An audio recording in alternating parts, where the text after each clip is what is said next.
धर्म की बात हित कर है, धर्म की बात सुख कर है, धर्म की बात हित कर है, धर्म की बात सुख कर है, धर्म की बात में ही तो शांति सुख का समुंदर है, धर्म की बात में ही तो शांति सुख का समुंदर है।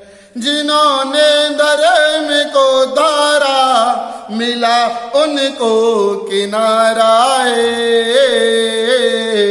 जिन्होंने धर्म को धारा मिला उनको किनारा है। भव में भटकते प्राणी को धर्म का ही सहारा है, भव में भटकते प्राणी को धर्म का ही सहारा है। धर्म की बात सदैव ही सुखकर हुआ करती है और हित को उत्पन्न करने वाली हुआ करती है। बिना धर्म के ना तो सुख हुआ करता है और ना ही हित हुआ करता है। धर्म की बात ही भव प्राणी को कल्याणकारी हुआ करती है। इतिहास गवाह है कि जिसने धर्म को धारा है अर्थात अपने स्वभाव में रहा है, मिला उसको किनारा है, वह अवश्य ही दुखों के किनारे को प्राप्त किया करता है। जिन्होंने धर्म को धारा वे अवश्य ही शांति और सुख के समुद्र को प्राप्त किया करते हैं। धर्म का जो परिवेश हुआ करता है, धर्म का जो वातावरण हुआ करता है, व्यक्ति जब तक उस परिवेश में रहा करता है तब तक उसका जीवन आनंददायक हुआ करता है, मंगलमय हुआ करता है, आनंद से व्यतीत हुआ करता है। लेकिन जब वह उस धर्म के परिवेश को छोड़ करके बाहर आ जाया करता है तो उसके जीवन में दुखों का पहाड़ टूट पड़ता है। हम धर्म के परिवेश से बाहर ना जाएं, धर्म को चाहे जीवन में कितनी विपदाएं क्यों ना आए उसको ना छोड़ें। उन्नति हमेशा परीक्षा मांगती है, यदि हम परीक्षा नहीं देंगे तो आगे की श्रेणी में नहीं पहुंच पाएंगे। एक छोटा बच्चा 5वीं क्लास में पढ़ने वाला बच्चा कहे कि मैं पूरी पढ़ाई करूंगा लेकिन एग्जाम नहीं दूंगा तो वह आगे की श्रेणी में नहीं पहुंच पाएगा। इसी प्रकार से धर्म जब परीक्षाएं लिया करता है तो परीक्षाओं को लेने पर जो उसमें उत्तीर्ण हो जाया करता है आगे की श्रेणियों में पहुंच जाया करता है। तो धर्म का परिवेश हमें किसी भी कीमत पर नहीं छोड़ना चाहिए, चाहे जीवन में कितनी ही किसी भी प्रकार की विपत्तियां क्यों ना आए, लेकिन धर्म का परिवेश हमें नहीं छोड़ना चाहिए।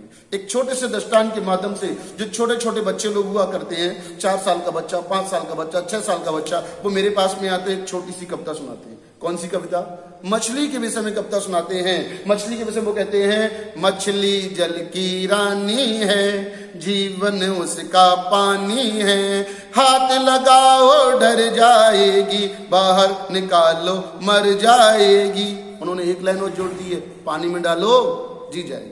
मुझे ये कविता बहुत अच्छी लगती है। मछली जल की रानी है। मछली के विषय में कहा जाता है मछली जल में रहती है, जल में जब तक रहती है सुखी रहती है, आनंदित रहती है, लेकिन जो वह धर्म के परिवेश को छोड़ करके बाहर आ जाया करती है, जल से बाहर आ जाया करती है तो दुखों का पहाड़ उसके ऊपर टूट पड़ता है। एक मछली दुर्भाग्यवश अशुभ कर्मों के उदय से एक्सीडेंटली जल से बाहर आ जाती है, दुखी हो जाती है। क्यों?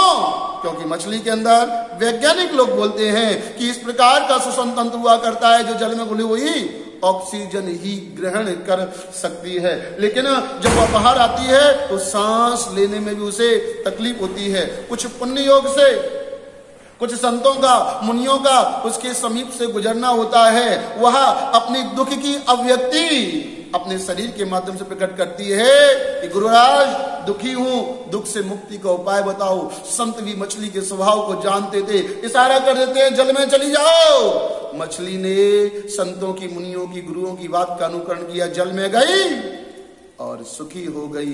अब बारी आती है अब संसारी मछलियों की, जो धर्म रूपी जल को छोड़ करके, धर्म रूपी परिवेश को छोड़ करके अधर्म के परिवेश में आते हैं तो दुखी हो जाया करते हैं। भव्य प्राणियों, धर्म का स्वाद सदैव मधुर हुआ करता है। धर्म मिश्री के जैसी हुआ करती है। जिस प्रकार से मिश्री होती है कहीं से भी खाओ मीठी हुआ करती है, मधुरता को उत्पन्न करने वाली हुआ करती है। उसी प्रकार से धर्म का स्वरूप भी मधुरता को उत्पन्न करने वाला हुआ करता है। पर्वराज पर्यूषण में 10 धर्मों की आराधना की जाती है, 10 धर्मों को धारण किया जाता है, 10 धर्मों के माध्यम से आत्मा की विशुद्धि की जाती है। जो 10 प्रकार का कचरा है, उस 10 प्रकार के कचरे को निकालने के लिए 10 प्रकार की आराधना की जाती है। बहुत सारे लोगों के मन में विकल्प होता है कि ये धर्म 10 ही क्यों है?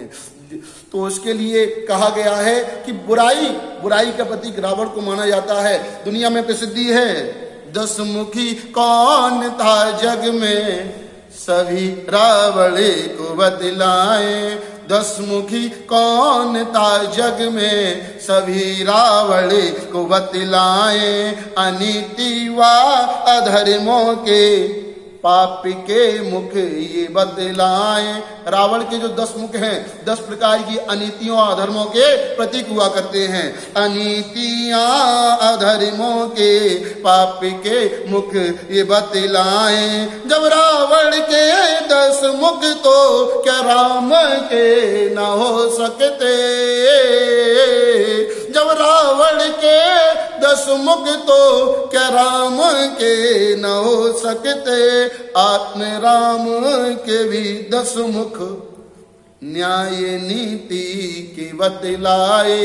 आत्म राम के भी 10 मुख न्याय नीति की बतलाए। सार रूप में कहूंगा कि रावण के, अन्याय के, अनीति के, पाप के 10 मुख हो सकते हैं। तो राम, आत्मा राम, चैतन्य राम के भी बुराई को नष्ट करने के लिए, रावण के 10 मुखों को पराजित करने के लिए चैतन्य राम के भी अच्छाई के 10 मुख हुआ करते हैं। इन अच्छाई के 10 मुखों की आराधना की जाती है। वे ही 10 लक्षण पर्व के नाम से जाने जाते हैं। यही उत्तम क्षमा, उत्तम मार्दव, उत्तम अर्जव, उत्तम शौच, उत्तम सत्य, उत्तम संयम, उत्तम तप, उत्तम त्याग, उत्तम अकिंचन और उत्तम ब्रह्मचर्य के नाम से जाने जाते हैं। जब इनकी आराधना की जाती है तो आत्मा पवित्र हो जाती है, निर्मल होती है। आप भी इनकी परिपालना करके देखें, आपकी आत्मा भी पवित्र हो जाए।